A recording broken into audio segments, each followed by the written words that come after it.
Hi, and welcome to Say Grace, Food for Thought and Hospitality. I'm Steve Palmer, and I invite you to join me as we explore the stories behind leaders in the hospitality industry and beyond. Say Grace is a place to reflect, connect, and savor thoughtful narratives. Everyone has a seat at our table. So pull up a chair and let's discover the transformative power of hospitality together.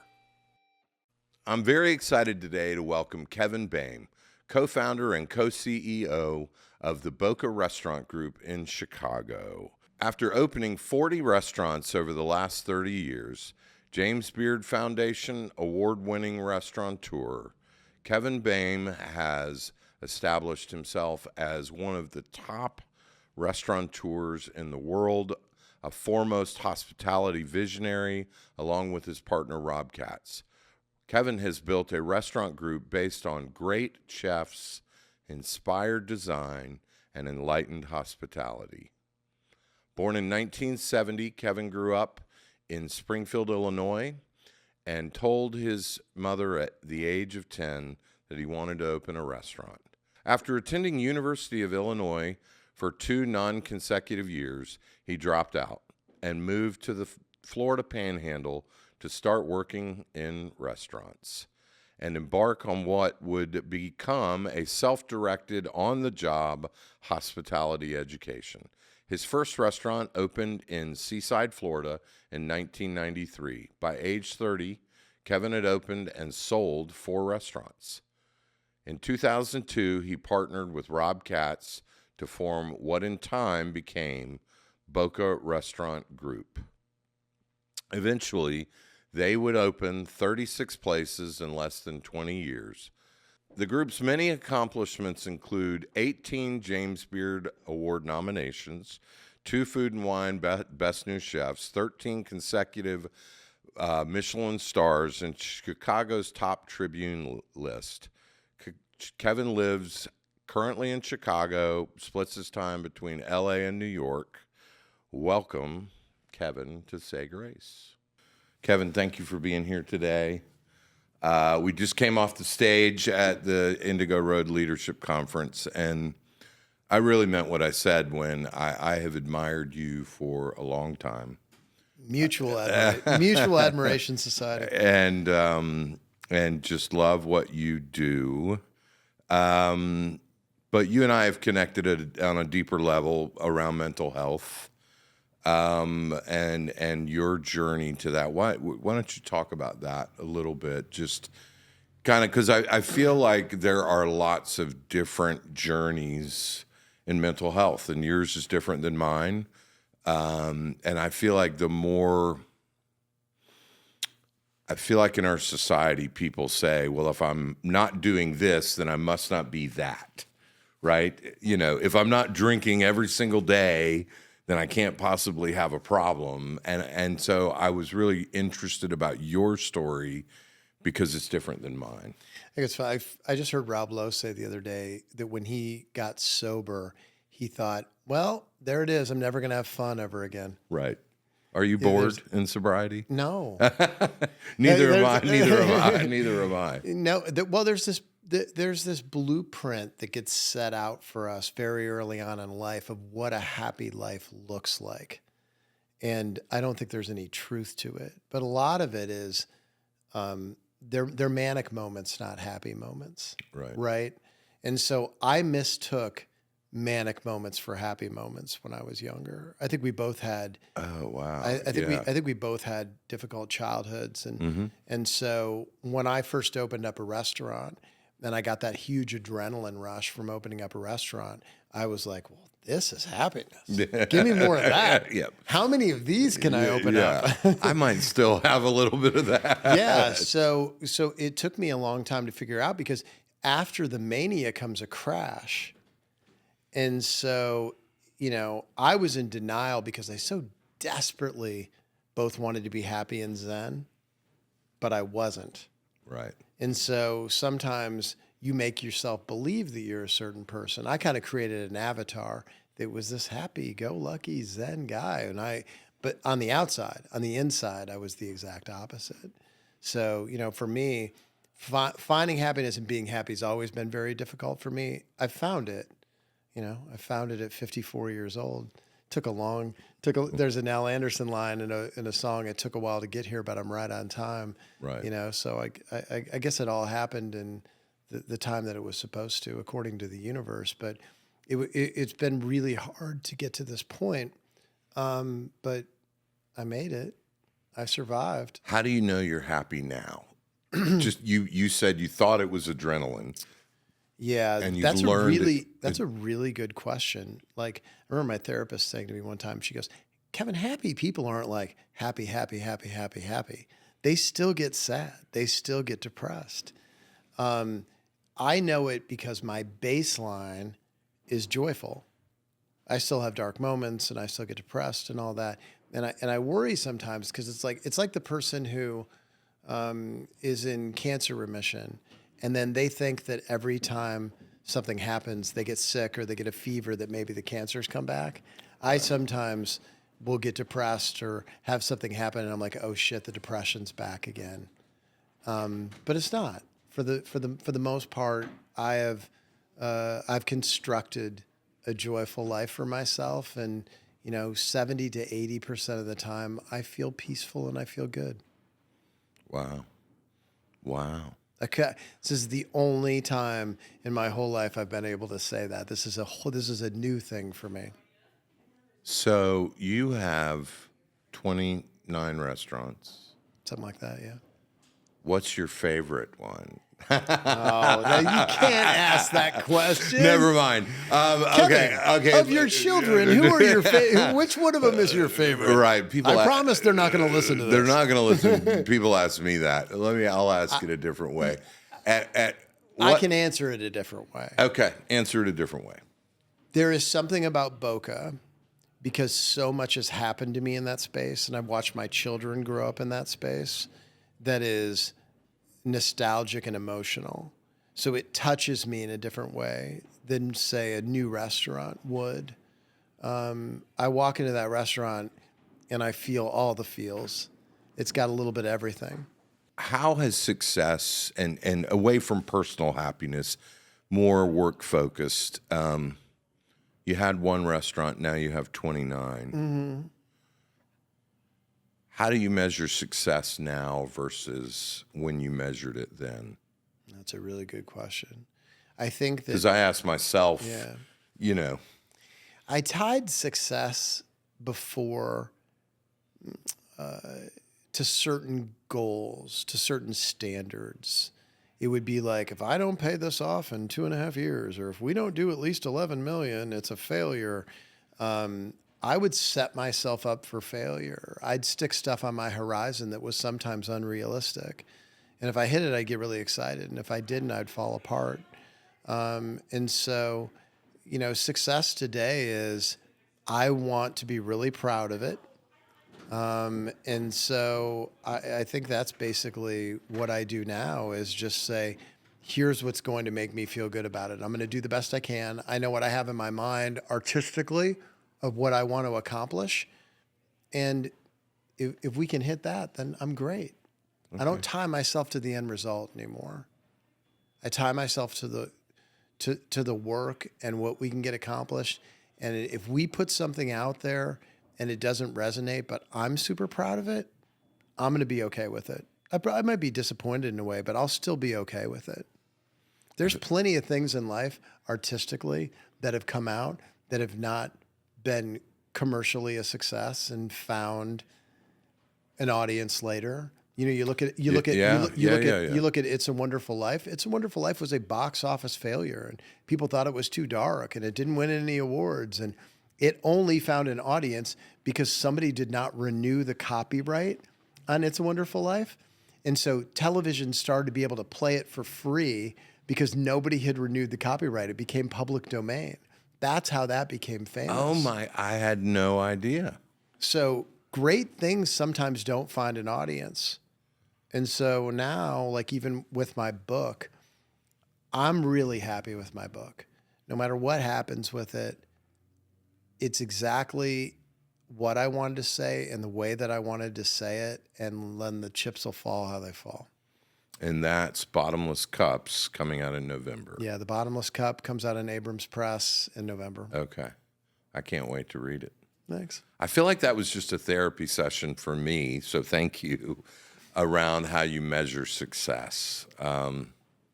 Especially when you're a creative person, right? Like I have an idea. There's a 200-year-old bank building over on Broad Street that every time I walk by it, I'm like, that needs to be a French brasserie. And this other restaurant opened, and I was like, oh, well, I guess it's not going to happen. COVID, unfortunately, they chose not to reopen. I had gotten married on the second floor of the building, and I got the opportunity to open a French brasserie. It's 60 seats. Nobody's going to get rich on 60 seats, but I love that place, and I kind of, success is a little different for me there, so that's an example. But you seem to have mastered it differently. I still am attaching results, so. Well, I think that The Tao of Kevin. well, you know this. We talked about this last night, that once you open a big group, that everybody thinks that every move you make is calculated and foundationally about capitalism. Oh, yeah. And it's not. It's not. It's not. It doesn't mean we're not artists. It doesn't mean that we're not doing this for joy or for fun or because we want to reward a chef or because we really want to work with this person. Like when it first came up that we got to do a restaurant with Michael Solomonov, to me that was like, I fucking love Michael Solomonov. Right. He's ridiculously talented. Where do I sign up? It had nothing to do. It was never in those initial thoughts of like, ooh, maybe we can do 10 million. I was just like, great. Right. Let's go have fun. Let's collaborate. How has that been? Awesome. The best. Yeah. I've not met him. He has a great reputation, though, and Also sober. also sober. We're like the cool kids now, man. Yeah. Hey. I remember when I first got sober in Yeah. 2001. You hear that? All you tequila drinkers are losers. You're losers. Just kidding. No, I like no, selling tequila. We love you. My wife drinks tequila. It's fine. Yeah, I remember when I first got out of rehab, and I was running a Relais Chateau restaurant around the corner, Peninsula Grill. I had been a somm, so like my wine career was kind of over, and a lot of my identity was wrapped up in that. And it was hard. It was lonely, to be honest. I mean, Mickey didn't live here. I didn't know anybody that was sober. So I'm really glad we're the cool kids now. Somebody said something to me the other day. It was actually very rude, but they came up and they go, "Yeah, I hear you're boring now." And I was like, explain. And they were like, "Well, yeah, I just hear you don't party anymore and you don't drink." And I was like, I am definitely not boring. People called me a lot of things in my life. They have never called me boring. I would not think so. No one would accuse me of being boring. I don't think they would accuse you. Yeah. So the title of this podcast is Say Grace, and that's the name of the book that I wrote. And somebody said to me, "Well, aren't you worried that's going to be a religious overtone?" And I said, well, in the South, Sunday supper, we say grace, which is giving thanks. So what are you thankful for? Oh God, so many things. I'm thankful that I'm still alive because it could have gone the other way. I'm thankful that I'm in this business because restaurant people are my people. All I wanted when I first started in this business was the ability to sit around a table with really smart people that I respected, that actually respected what I had to say. And the fact that I'm able to do that on a consistent basis is amazing. I'm thankful that I have 3 smart, empathetic, kind children. I'm empathetic that I'm thankful that my company's still doing well, and I was really thankful that I was able to write a book and tell my story in the right way at the right time.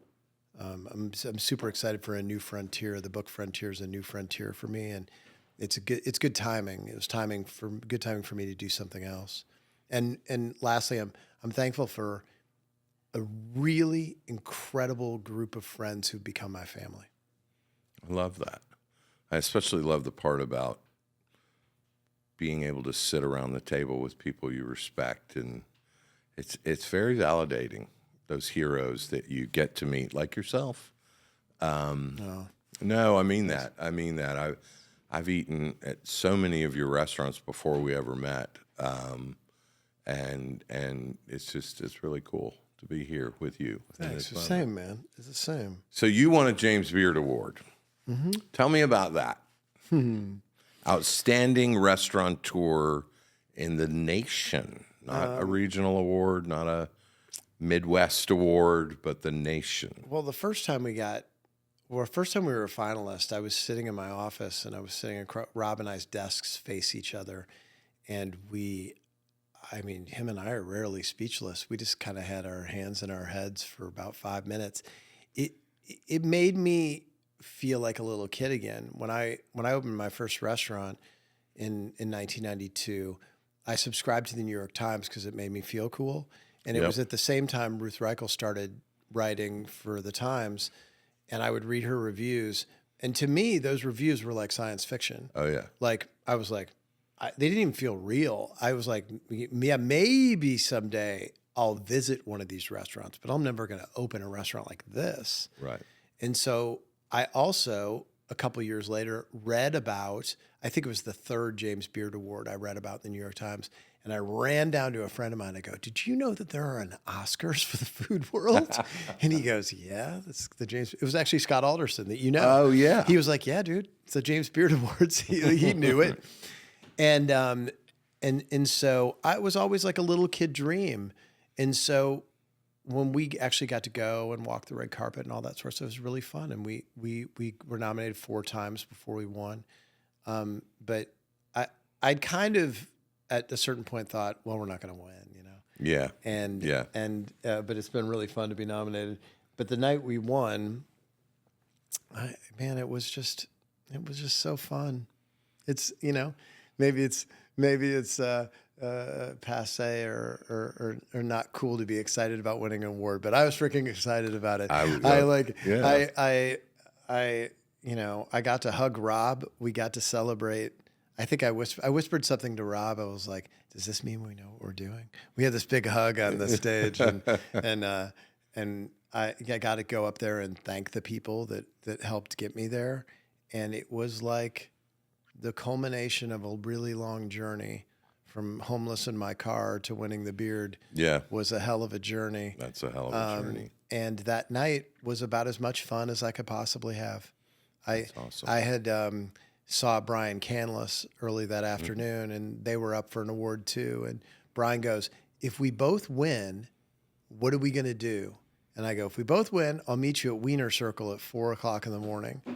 And so at 3:45 a.m., Brian called me and he was like, "I'm on my way to Wiener Circle," because they won too. And he's like, "You better be there." And so we went to Wiener Circle, and the guy cooking my hot dog wore my James Beard Award. And that's how I ended the night, eating hot dogs while the hot dog chef wore my James Beard Award. It was great. Did that change your business, that award? I know there's a lot of talk in the media about what a James Beard Award can do for your business. It definitely helps. It definitely legitimizes you. It definitely becomes a calling card. All these little things put butts in seats, right? Food and Wine's best new chefs, GQ's best restaurants. There's a lot of responsibility there in those awards, right? Because people take those things as gospel. That if they're saying this is the best restaurant in America, then it must be. Right. So when you anoint somebody like that, it definitely helps. Cool. You said something earlier on the stage that really resonated with me. And Katie Button, who we both know, and I have spoken about the negativity in the food media especially post-COVID. Why do you think that is? It almost feels to me, I want to say, are you trying to destroy the very industry that's employing you? Do you feel that way, or what's your take on I definitely do. We're an easy target, but like, there's a lot of every business has this. Right. Listen, there are bad lawyers, bad doctors, bad teachers. Right. There's bad everything. And so people like to read about the car crash more than they do,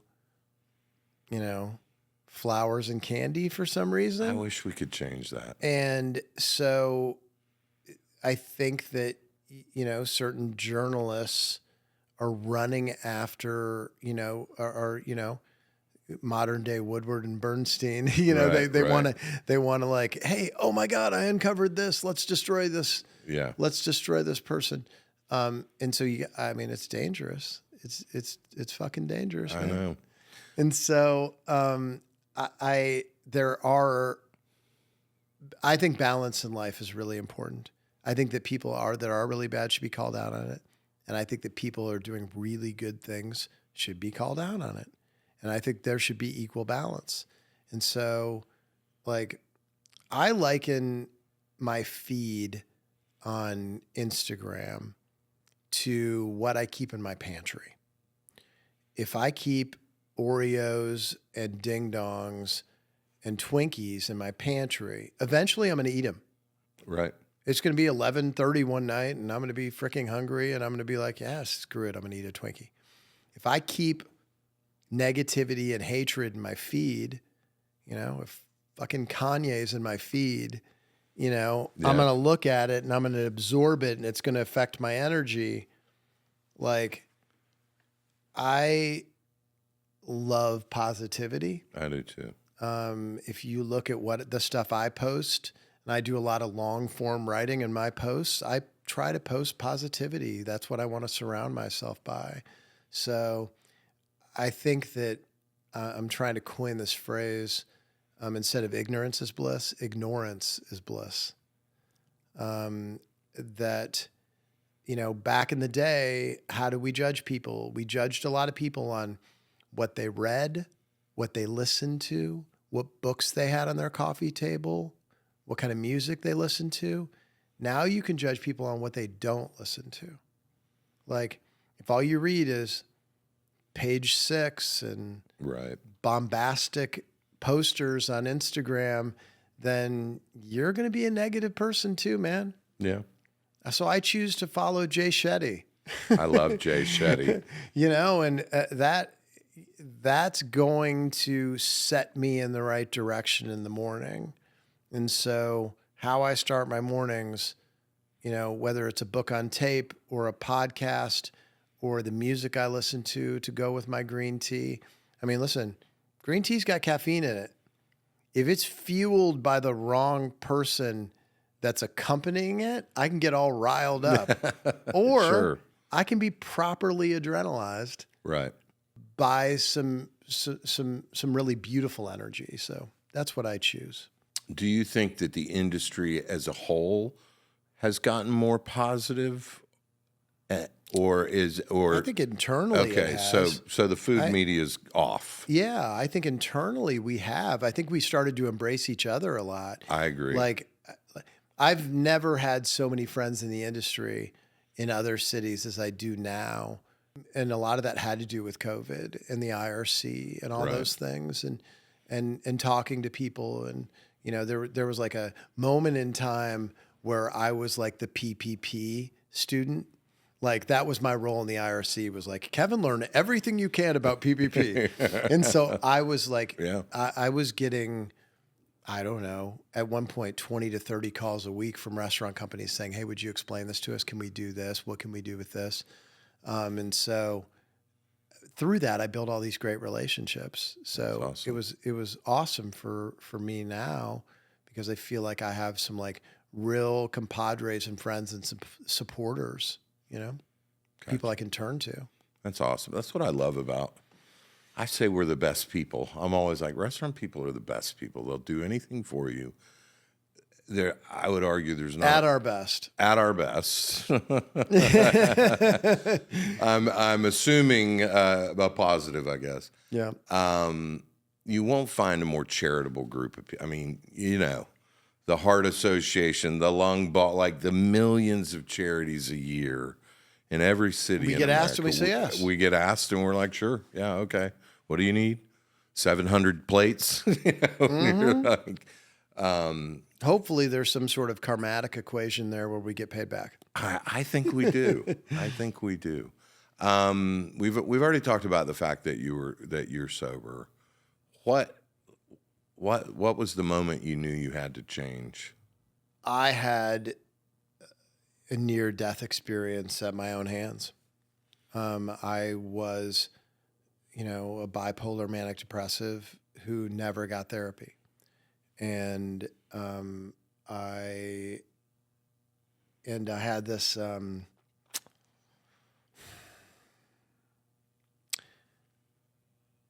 my ability to sustain hits was disintegrating. So bad things would happen, and as they do in the restaurant business and in life, and I couldn't sustain the hits anymore. And so when I did get hit, I would drink. And I was deeply unhappy. And I was just like, it was triage, man. Every day was triage. I just was scrambling to survive. And I was deeply unhappy. And I didn't know what to do about it.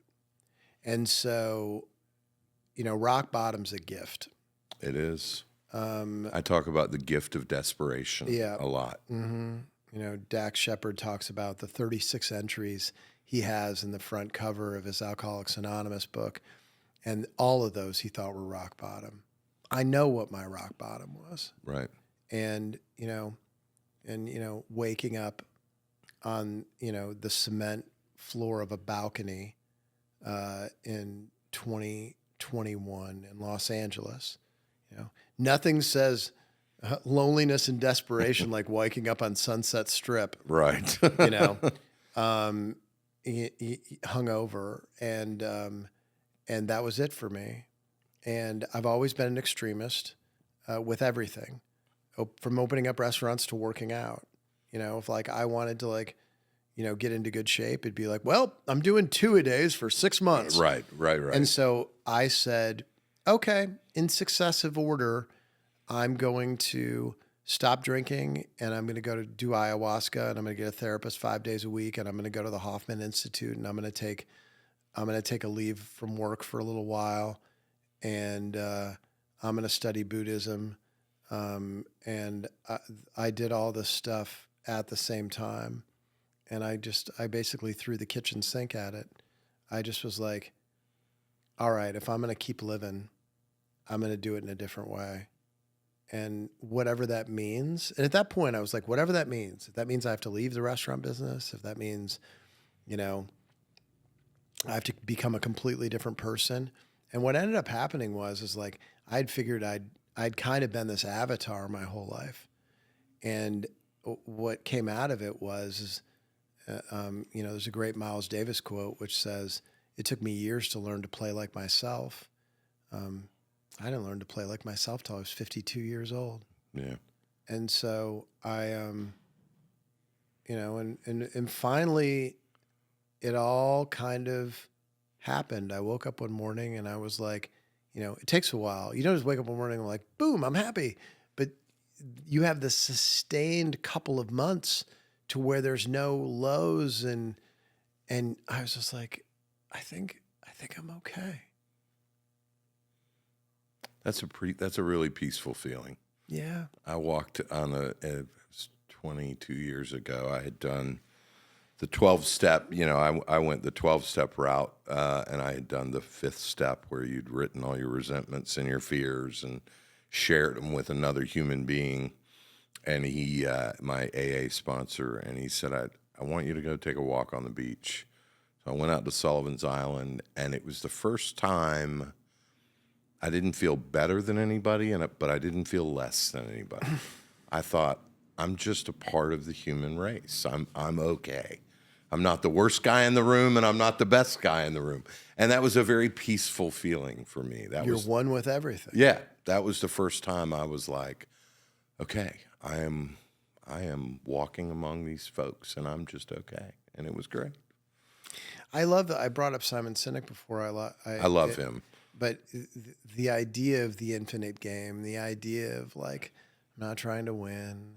I'm not going to lose. I'm just trying to be a slightly better version of myself. I actually gave my daughter this advice when she had gotten out of a long-term breakup. I just was like, you know what? Just concentrate on yourself right now.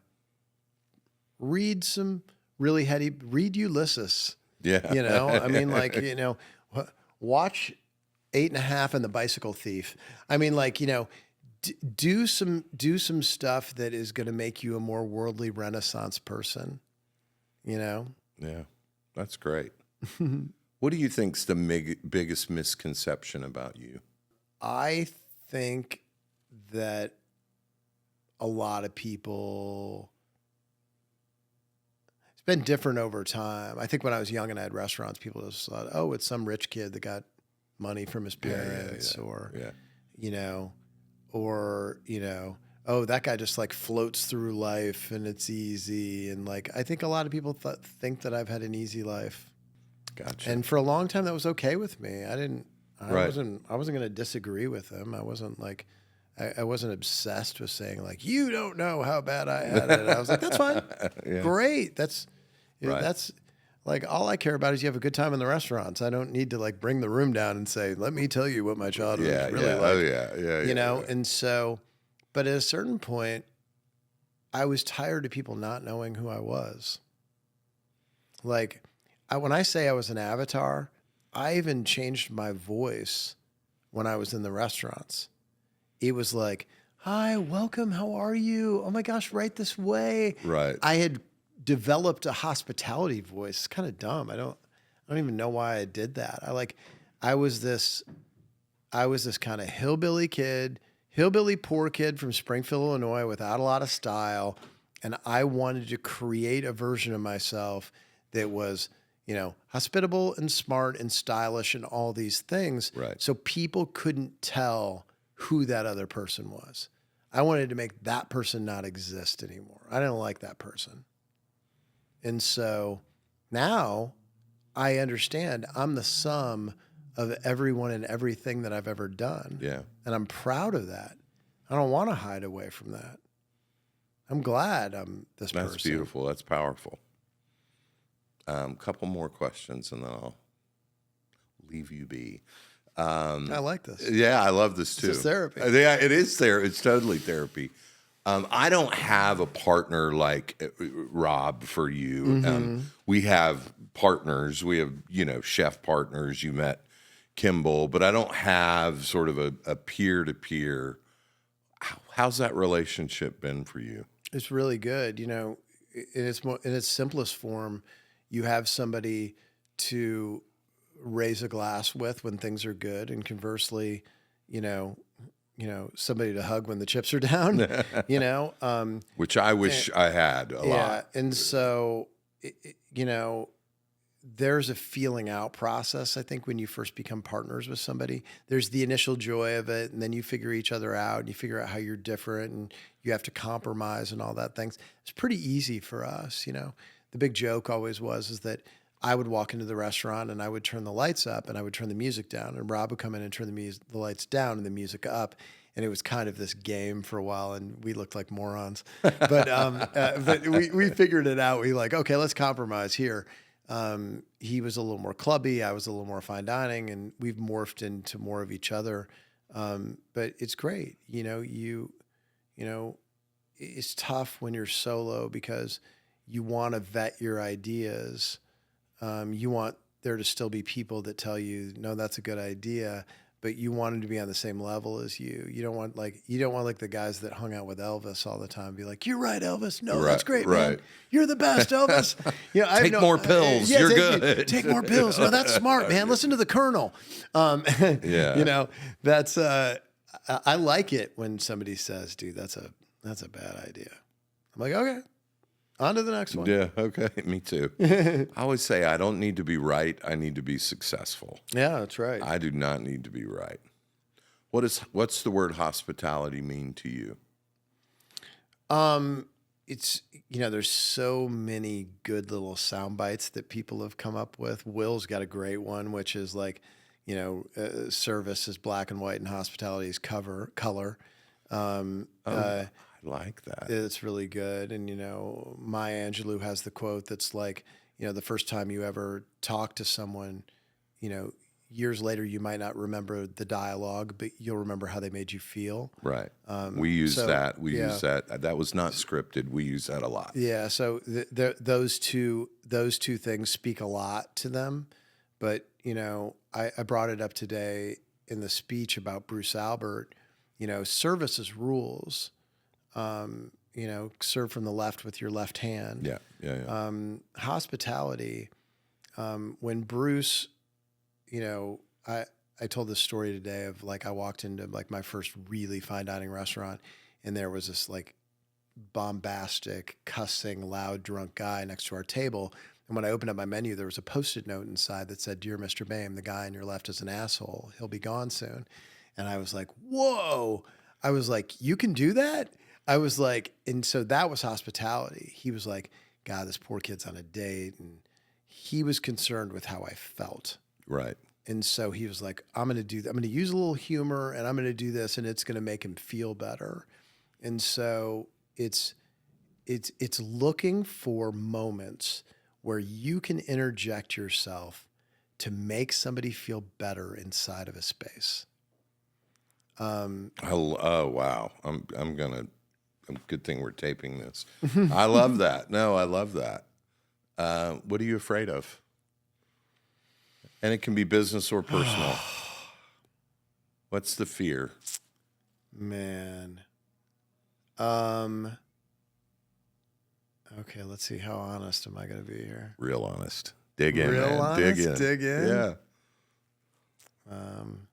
I'm fearful that my divorce is never going to get over. Okay. I'm fearful that I built this very complicated company, and it's a tangled knot of problems and things, and this new me doesn't want as much chaos as that, and I'm trying to untangle it to make it less chaotic and fit within the new me. And I'm fearful that I'm not able to do that, but I'm hopeful that I can. That's really honest. Wow. I have a similar fear that I'm afraid I'm building something I'll never be able to walk away from. Yeah. I've never shared that with another human being. Those were two really honest answers Yeah. right there. I dug deep on those. I'm fearful that I won't get to a point in life where I'm really content with everything. There's still this little piece of me all the time that looks and says, well, that grass might be greener. I don't love that part about me. I'm working on it, and I want it to be better. And I'm fearful that the tattoo that I'm going to get in a couple months is not going to look great. What are you getting in a couple of months? Tattoo? I know, but like what kind of? Well, there's going to be a couple sayings on it, a couple Buddhist sayings on it, and then there's a symbol which basically shows this route to happiness is winding and circuitous. Okay. So interestingly enough, the word grace, and this was long before the book, before I even had it in English, one of the definitions I've heard of grace is a gift freely given without expectation of return. And so I feel like my sobriety has been, an act of grace.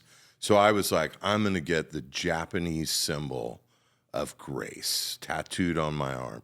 it's not a pretty symbol. So I have not gotten, that was going to be my one tattoo. I was going to get it right there. But the last line of my book is, everyone was responsible, but no one was to blame. And so that might be one of the things. Everyone was responsible. I like that. Last thing, and then what's next for the Boka Restaurant Group?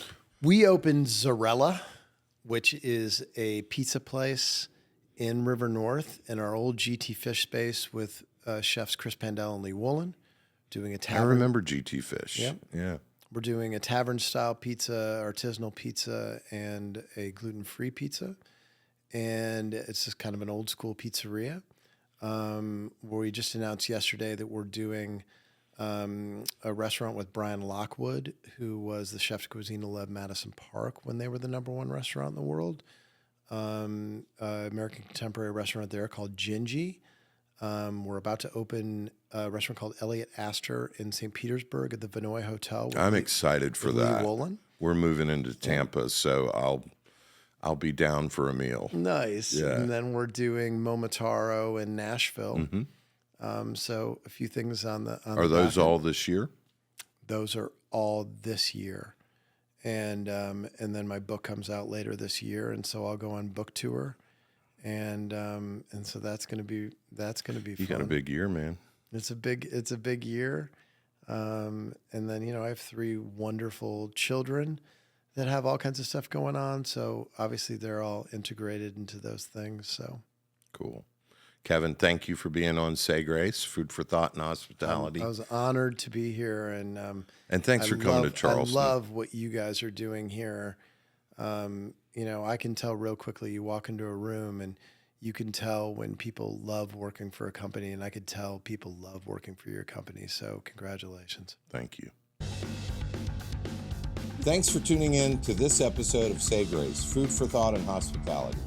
We hope you join us next time as we continue to dive deeper into the inspirational stories about the transformative power of hospitality.